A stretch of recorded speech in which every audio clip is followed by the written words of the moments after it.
Hello, my self Nikhil Parmar. मैं सिंचन academy में मई के मंथ में जॉइन हुआ था। जब मेरे 12th का एचएससी का फर्स्ट अटेम्प्ट का रिजल्ट आया, तब मुझे पता चला कि मैं फिजिक्स के सब्जेक्ट में फेल हुआ हूँ। उस टाइम पे मैं बहुत टेंशन और प्रेशर में आ गया था। मुझे अपने फ्यूचर की बहुत टेंशन होने लगी थी और मुझे बिल्कुल अच्छा नहीं लग रहा था। मैं सोच रहा था कि अब तो मैं फेल हो गया हूँ, अब मेरे साथ फ्यूचर में क्या होगा, मैं कुछ कर पाऊंगा या नहीं कर पाऊंगा।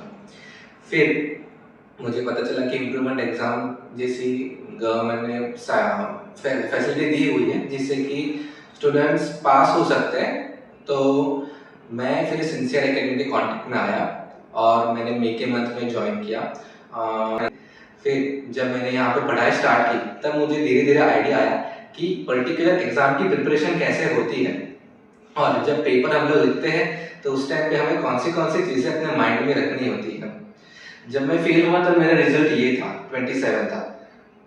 यहाँ से यहाँ तक का जो ट्रांजिशन था वो मैंने सिर्फ 1 मंथ में अचीव किया था, जो मेरे लिए बहुत बड़ी बात है क्योंकि उस टाइम पे मेरा माइंड उतना ज़्यादा स्टेबल नहीं था और मैं पूरा डर गया था। मुझे पता ही नहीं था कि मैं यहाँ से यहाँ तक कैसे जाऊँगा।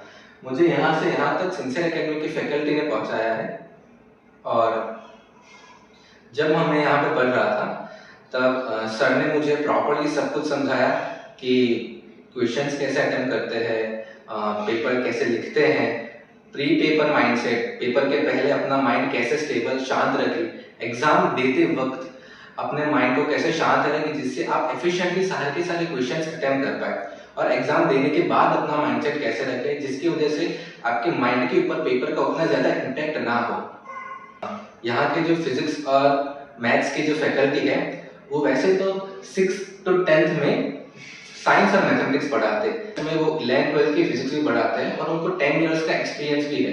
यहाँ के फिजिक्स और मैथ्स की फैकल्टी की हॉबी ही टीचिंग है। मतलब वो आपको बहुत अच्छी तरीके से पढ़ाए जिससे बच्चे के माइंड में वो पूरी की पूरी बात, वो कॉन्सेप्ट, वो फॉर्मूला पूरा का पूरा सेटल हो जाए और उसको फ्यूचर में उस टॉपिक के रिलेटेड कोई इश्यू ना आए। जैसे कि आप देख रहे हैं 10th स्टैंडर्ड के हार्ट का फॉर्मूला है, डायग्राम है हम सब, और उन्होंने कलर मार्कर्स का यूज किया है जिससे स्टूडेंट अच्छी तरीके से विजुअलाइज कर सके।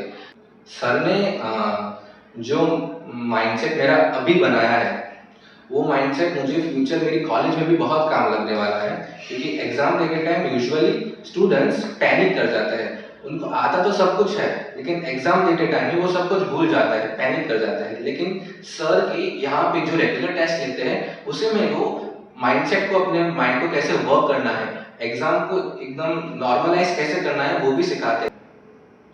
और लास्ट में मैं यही कहना चाहूँगा कि यहाँ पे आने के बाद मेरा एक्सपीरियंस बहुत अच्छा था। मैं पूरा का पूरा माइंडसेट मेरा चेंज हो गया, मेरे एग्ज़ाम को देखने का तरीका बदल गया, मेरे पढ़ाई की तरफ देखने का तरीका बदल गया और यहाँ की फैकल्टी बहुत सपोर्टिव भी है और मैं नहीं चाहता कि मेरे साथ जो हुआ वो दूसरे बच्चों के साथ भी हो। तो अगर हो सके तो आप 8th से ही यहाँ पे ज्वाइन कर लो, कर ले। छोटे बच्चों के लिए 6th स्टैंडर्ड से भी यहाँ पे पढ़ाते हैं, लेकिन उस टाइम पे कॉन्सेप्ट क्लैरिटी बहुत ज़रूरी है।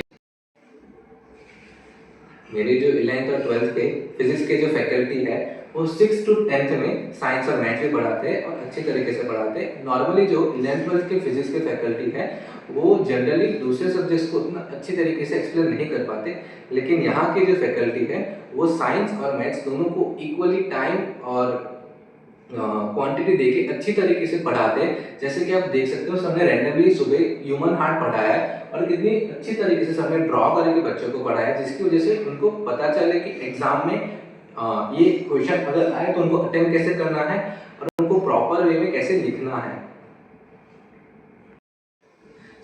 ये मेरा अभी तक का एक्सपीरियंस था सिंसियर एकेडमी का और मैं आपको रिकमेंड करता हूँ कि आप भी अपने बच्चे को पहले के स्टैंडर्ड से ही सिंसियर एकेडमी में डालें जिसकी वजह से उनका माइंडसेट और एग्जाम अटेम्प्ट करने का तरीका में बहुत अच्छा चेंज आएगा और वो बहुत अच्छी तरीके से अपना एग्जाम अटेम्प्ट करेगा। इसलिए मैं आपको ये एकेडमी रिकमेंड करता हूँ। Thank you.